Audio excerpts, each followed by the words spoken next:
Why am I not losing weight when I'm on a caloric deficit? This is the most common question I get from my patients when they try to lose weight. I'm Dr. Gily. I'm a nutritionist and a practicing board-certified internal medicine physician. And today I'm going to try to bring together these two worlds of medicine and nutrition in my experience to try to help you understand why it's so difficult to lose weight. The common scenario here is not somebody who tries to lose weight for the first time in their life, but rather somebody like one of my patients recently. He went on a very low calorie diet for about 2 months. He lost 30 pounds and then he hit a plateau.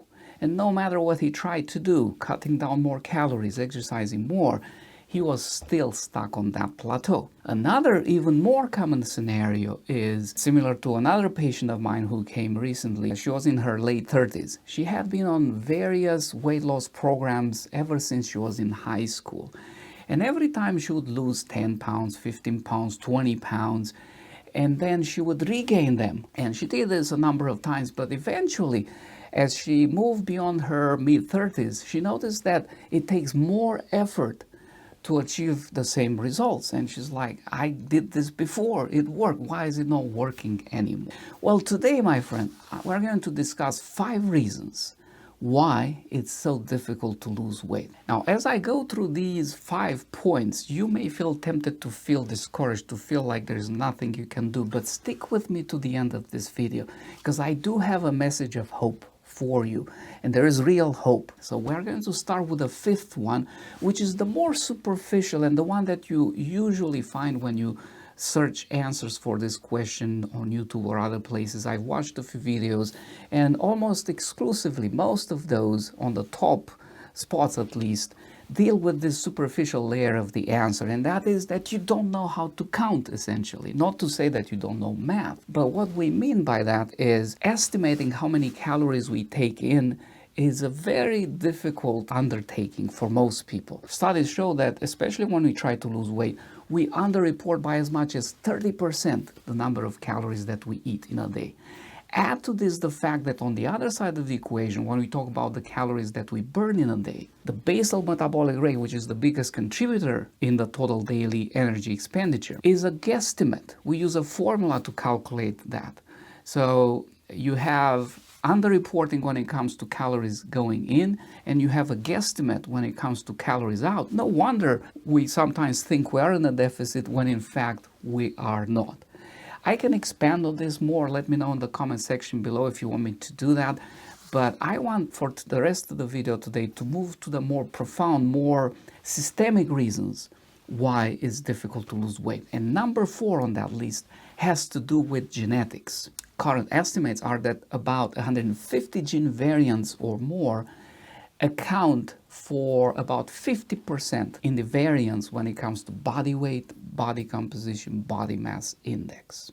Reason number 3 has to do with hormones.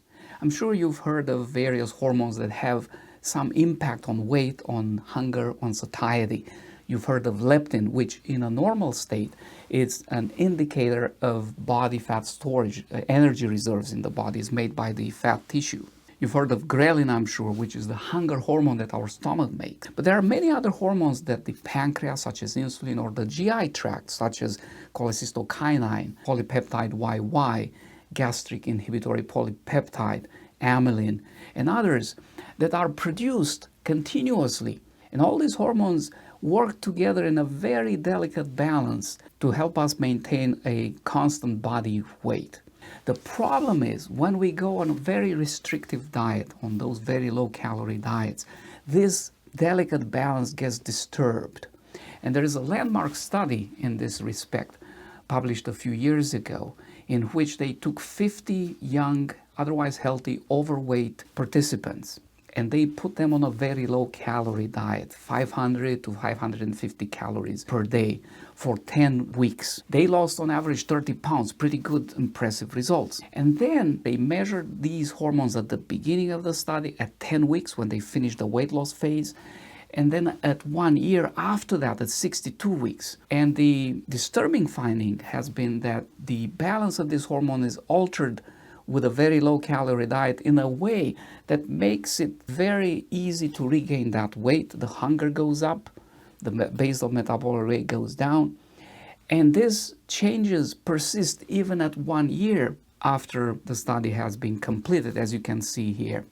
Reason number two, as I already suggested when we talked about the hormone, has to do with the metabolic adaptation, or adaptive thermogenesis as it's known in the specialty literature. And this basically has to do with the fact that once again we go through these restrictive, very low calorie diets, our basal metabolic rate, the amount of energy our body burns on a daily basis to keep us alive, goes down. And it seems to go down proportionately to the amount of calorie restriction. In other words, the more you starve yourself, the more the basal metabolic rate will drop. And in this respect, there is a famous study of the Biggest Loser contestants. I think it was 16 people who participated in that program. Some of them lost over 200 pounds. Most of them regained some or all of the weight back. But the interesting finding in that group was the fact that even at 6 years, their basal metabolic rate was decreased, and in some of them it was lower by 500 to 700 calories compared to the beginning of the study. So you can imagine living for 6 years and having to face every day this 500 plus calorie disadvantage that works against you every single day. Now, having said that, I want to point out the fact that this was a small-scale study in people who went through an extreme program in many respects. And so we have to be cautious here and question whether these results are applicable to the general population, to other weight loss strategies that are less aggressive.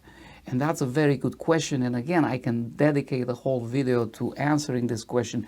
If you guys think this is of interest, let me know in the comment section. Reason number one why people have difficulty losing weight has to do with neural factors, with brain circuits, and are based on dopamine. And these things revolve around the pleasure, the reward, the addiction circuits that we have or develop in our brain. Because let's face it, we eat not just for nutrition and calories, we eat for pleasure. And in some of us, those circuits get in overdrive, especially when we choose regularly highly palatable, ultra-processed foods that are highly addictive. Now, having listened to all of this, you may be tempted to think that we are really prisoners to our genetics, to our addiction circuits in the brain, to these hormones that seem to be moved by some immutable force of action and reaction to kick us back every time we work hard to lose weight, to regain it eventually and go above and beyond that set point that we started with in the first place. But I'm here to tell you, my friend, that I'm firmly convinced that we have agency, we have hope, we have choice. And why do I say that? First of all, I base that on philosophical arguments. I'm firmly convinced that in every aspect of lifestyle, we do have agency and we do have choice. And while these forces are out there when it comes to heredity, when it comes to hormones and circuits in the brain, every single day, ultimately, it's us who decide what we put on our table, how much exercise we do, how much sleep we get, and so forth. But there are other reasons why I think this is the case, and that is based on my own experience for 30 plus years now, eating a predominantly plant-based diet and staying active and not worrying ever about having too much weight or having to lose weight or feeling hungry all the time. And you may think, well, it's a case of one. You may have some weird metabolic abnormality that makes you lucky in that way. But I've seen the same thing happen in hundreds of patients that I counseled over the last 2 decades plus when it comes to weight loss. In the sense that as soon as somebody gives up the mindset that the way to lose weight is to go on a diet, to starve yourself for a while, and then after 6 weeks or 3 months or whatever, you go back to your old ways. But instead of that, you embrace the mindset that a permanent change is needed in the way you eat, in the way you move, in the way you sleep, in all aspects of lifestyle. As soon as you embrace that and you start practicing that in your life, things start to change. And you can make this last. More on this though in a future video. I'll see you soon.